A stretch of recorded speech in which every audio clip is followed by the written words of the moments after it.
Falando sobre a campanha de Lula agora, Fernando, hoje ele tira essa foto, né, faz essa reunião com os ex-candidatos à presidência. Achei bastante importante, achei um golaço da campanha, reunir assim, nomes tão diversos. Como que você vê isso? E um aceno a Ciro Gomes, né, que é um ex-candidato e que não está ali sentado ao lado de Lula nessa demonstração de frente ampla que Lula conseguiu construir. Na realidade, foi uma. O Lula está buscando esse 1%, 2% que precisa para consolidar uma vitória no primeiro turno com mais certeza. Nós estamos na margem, né? Na última pesquisa nós tivemos 49,5% dos votos válidos na pesquisa espontânea. E isso é muito significativo, quer dizer, estamos muito próximos. O caminho do Lula tem sido buscar esses indecisos. E nas últimas pesquisas tem mostrado que entre os eleitores de Simone Tebet, por exemplo, 66% querem a decisão no primeiro turno. Isso significa que há uma possibilidade grande de um voto útil. Essa ida do presidente Lula a esses candidatos, a esses ex-candidatos, inclusive ex-candidatos de uma centro-direita, mas uma centro-direita civilizada, que por mais que, né, nós tenhamos sérios e grandes oposições a eles, nunca questionaram o caráter democrático do Brasil, né? Então esse caminho é um caminho de abertura de portas, efetivamente, para a Simone Tebet, para os eleitores de Simone Tebet, ao mesmo tempo que deixa muito claro, muito evidente o isolamento que Ciro Gomes acabou se colocando e, infelizmente, acabou levando o PDT para esse processo de isolamento também. Então, aumenta o custo efetivo das ações de Ciro Gomes nesses próximos 15 dias e convida, efetivamente, o eleitorado de centro-direita de Simone Tebet a dar um recado claro nas urnas e dizer, olha, nós podemos ter as divergências que tivermos, mas quando se trata de democracia, nós não estamos mais brincando, não estamos mais nesse barco e não queremos fazer mais nenhum tipo de jogo nessa situação. Jair Bolsonaro, então, deve perder aí em primeiro turno. O caminho de Luiz Inácio Lula da Silva tem sido esse. E as pesquisas têm mostrado que o presidente está amealhando aí 0,5% de votos a cada semana, o que nos permitiria, sim, ter uma esperança bastante grande de uma solução de vitória ainda no primeiro turno. E você coloca, né, esses pontos que vêm para Lula, saem inclusive de Tebet e Ciro, conforme essa pesquisa da BTG-FSB divulgada hoje. Como fica Ciro nisso tudo? Porque ele fez essa guinada à direita, de fato, à extrema-direita, né? Como ele fica nesse processo e findado esse processo? Eu acho que o Ciro não sai do lugar onde ele sempre esteve. O Ciro sempre foi, ao longo da sua trajetória política, uma figura histriônica, uma figura que sempre queimou mais pontos do que conseguiu construir apoios e que sempre foi extremamente egocêntrico, falando de si, de como eu sou capaz, como eu sou inteligente, como eu posso fazer as coisas, como eu sou o único honesto. E com isso ele foi se isolando. Não é novo isso. O que é novo é que ele hoje fez isso com um dos partidos historicamente mais queridos do Brasil, que é o PDT. O PDT é um partido que historicamente tem um enorme valor para o Brasil, né? E o Ciro transformando o PDT num espaço seu, num reflexo da sua megalomania, do seu egocentrismo, acabou isolando o PDT, o que aparece muito claramente essa semana a partir dos manifestos aí que pedetistas e trabalhistas históricos estão fazendo, pedindo o voto útil. Quer dizer, é uma pena que Ciro Gomes tenha sido mal assessorado, que tenha pensado mal a sua estratégia de campanha. Muita gente tem dito assim, mas se o Ciro hoje renunciasse e passasse os votos para o Lula, nós ganhávamos no primeiro turno. A gente tem que entender que hoje uma parcela significativa dos votos de Ciro Gomes não são votos que vêm da esquerda.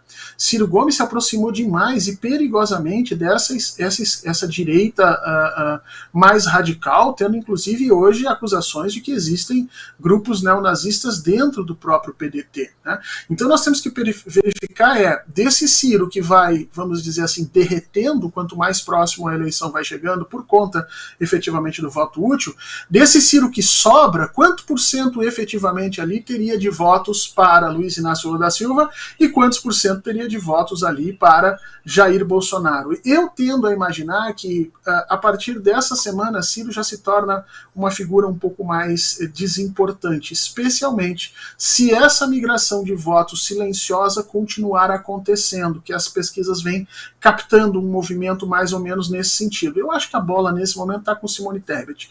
A Simone Tebet pode simplesmente sair de uma condição de desimportância nas eleições para ser a figura política que vai colocar uma pá de cal no bolsonarismo, caso ela realmente nos próximos 15 dias faça esse movimento de se aproximar dessa grande frente que Lula compôs para dizer não ao bolsonarismo e libertar o Brasil, vamos dizer assim, desses 4 anos de pesadelo. Infelizmente, o PDT e Ciro, me parece, Thalita, perderam o bonde da história nesse ponto. Perfeito. Até para a gente encerrar essa questão de votos e de pesquisas eleitorais, a gente vem comentando aqui bastante sobre o segmento evangélico, né? E essa última pesquisa trouxe um dado muito interessante, de que Lula subiu, cresceu 6 pontos entre evangélicos. Ele foi para 32% das intenções de voto e Bolsonaro caiu 2, foi para 49%. Entre católicos, Lula também cresceu 3 pontos, chegou a 51%, Bolsonaro manteve 29% das intenções de voto. E daí tem um adendo a essa informação, que é a presença de Silas Malafaia na comitiva de Bolsonaro ali em Londres.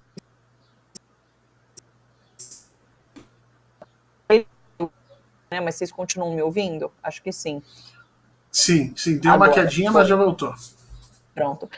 Silas Malafaia fez uma fala criticando a imprensa por ter abordado demasiadamente a questão do imbrochável no 7 de setembro, né? E o que ele diz com isso, né? O que a gente pode, inclusive, interpretar com isso é que ele passou um recibo que pegou muito mal entre evangélicos, essa fala do imbrochável de Bolsonaro trazendo ali no 7 de setembro. Então, a gente está percebendo talvez uma guinada por conta do que foi 7 de setembro. Como que você está vendo esse voto evangélico se movimentando? Existe uma inconsistência aí, né? Existe um problema nesse discurso de Bolsonaro, porque, veja, os evangélicos e o grupo fascista específico que lhe dá apoio, elas têm alguns pontos de congruência, mas em muitas coisas eles diferem. Essa questão com relação à postura de gênero é uma das enormes diferenças, porque para a população evangélica essas questões são do campo do privado, né? Para a população religiosa evangélica a questão de gênero está no campo do privado. Se você é imbrochável ou não, se você é um garanhão, se você não é, a sua relação sexual ela deve ficar dentro da sua casa, nas suas condições.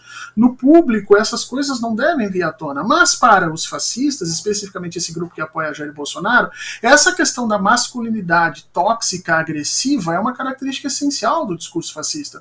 E, portanto, eles acabam tendo esse problema. Jair Bolsonaro ele não consegue contentar gregos e troianos ao mesmo tempo. Se ele se mostra realmente como o másculo, né, o indivíduo que pode, aquele que faz, ele acaba descontentando o eleitorado mais conservador na área evangélica, e se ele não toca nesses assuntos, ele fica parecendo fraco, frágil para o grupo político que lhe apoia muito claramente. Então, é parte do jogo político que uma figura incapaz de conseguir construir discursos racionais que atentem aos interesses da sua grande maioria de apoiadores, como é Jair Bolsonaro, acaba perdendo apoio ou de um lado ou de outro. Mas isso tem que se olhar também com a grande ida em direção aos evangélicos que o presidente Lula e a campanha do presidente Lula têm feito, né? Trabalhando a questão religiosa com as pessoas que têm legitimidade religiosa para falar. Existiu uma tentativa de transformar a religiosidade num palco de discussão nas redes sociais, e isso foi abandonado pela campanha de forma muito certa, muito correta, e deixou o discurso religioso para quem efetivamente na sociedade tem legitimidade para falar a partir desse discurso religioso. Eu acho que está muito certo o presidente. Eu sinto falta, sabe do que, Thalita? Eu sinto falta de um ato ecumênico de Luiz Inácio Lula da Silva, com grupos da comunidade judaica, das comunidades de religião afro, de outras religiões, outras no Brasil especificamente, de católicos, de evangélicos, todos participando de um grande ato ecumênico, deixando muito claro que ao presidente cabe a defesa dos espaços de todas as religiões, para que todas tenham o mesmo espaço e respeito a serem professadas, e que nenhuma delas tenha ingerência ou capacidade de fazer ou mandar calar qualquer uma das outras. Ser importante, de fato. Horta, de olho na semana, o que a gente deve ficar ligado que vai acontecer de importante essa semana? Conta pra gente. Nós temos o inverno chegando na Europa, né? E o inverno chegando na Europa, as contas de energia na Europa, por conta da guerra da Ucrânia, estão altíssimas, aumentaram em 3 vezes. E a economia alemã está dando sinais tremendos de que está fraquejando. Há um movimento muito grande hoje na Alemanha para a reintrodução da energia nuclear que eles tinham abandonado desde o acidente nuclear lá na usina japonesa em Fukushima. A gente tem que ficar muito de olho nessas mudanças que vão acontecer especificamente na Europa até o final da semana, com a entrada do inverno, a mudança efetiva que pode ocorrer aí dentro da política com relação à guerra da Ucrânia. E no que tange ao Brasil, vamos ficar de olho nas pesquisas de final de semana, porque o Jair Bolsonaro pode estar preparando alguma coisa aí para tentar se contrapor a essa maré que vem sendo muito prejudicial para ele e que tem trazido, sim, muita esperança que a gente vai conseguir terminar no dia 2 esse desespero com uma vitória de Luiz Inácio Lula da Silva no primeiro turno. A militância cabe, nesse momento, continuar buscando os votos dos indecisos, fazer aquele papel, aquele trabalho bonito que o pessoal tem feito de conscientização e pergunta: quando a sua vida era melhor? Em que momento? Vale a pena o que a gente está fazendo? Quem sabe a gente termina isso agora. No dia 2 ainda dá tempo de se preparar para a Copa, né, Thalita? Que tem aí também, pode ser um momento interessante. A tendência nas pesquisas, na sua avaliação, é de que Lula continue crescendo, inclusive.